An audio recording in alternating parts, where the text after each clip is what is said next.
Ivan සුවදසක් දැන් වෙලාව හවස 3:30යි. ඉතින් සාමාන්‍යයෙන් හවස 3:30 ඉඳන් හවස 4 විතර වගේ වෙනකල් කාලේ මට ගොඩක් වෙලාවට වාහනේ මේ විදිහට ඉඳගෙන ඉන්න සිද්ධ වෙනවා. මොකද බිරිඳ වැඩ ඇරලා එනකල් මම ඉඳගෙන බලාගෙන ඉන්නවා. ඔය අතරේ ෆෝන් කෝල් ටිකක් ගන්නවා. ඔය වගේ විවිධ වැඩ අපි කරනවානේ.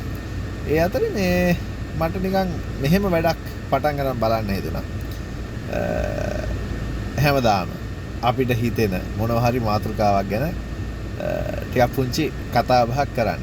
ඉතින් අර මේක ඇවිල්ලා වාහනේ සීට් එකට වෙලා ඉඳගෙන රට හදන්න අර ටෝක් දෙන එහෙම අයියා කෙනෙකුත් නෙවෙයි මං.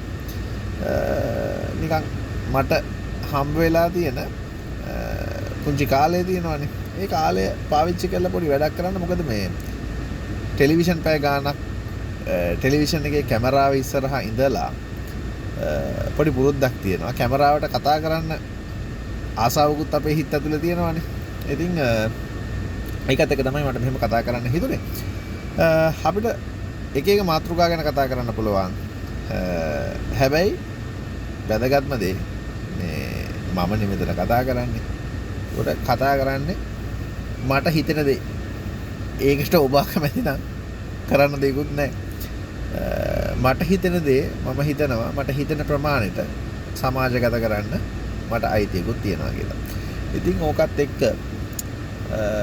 මම හිතුවා අද ඉඳන් මේ වගේ පොඩි වැඩක් කරලා බලන්න. මේකට ඔයගොල්ලෝ කැමතිද නැද්ද? මොකද්ද හිතෙන්නේ කියලා මට පොඩ්ඩක් කිව්වට කමක් නැහැ.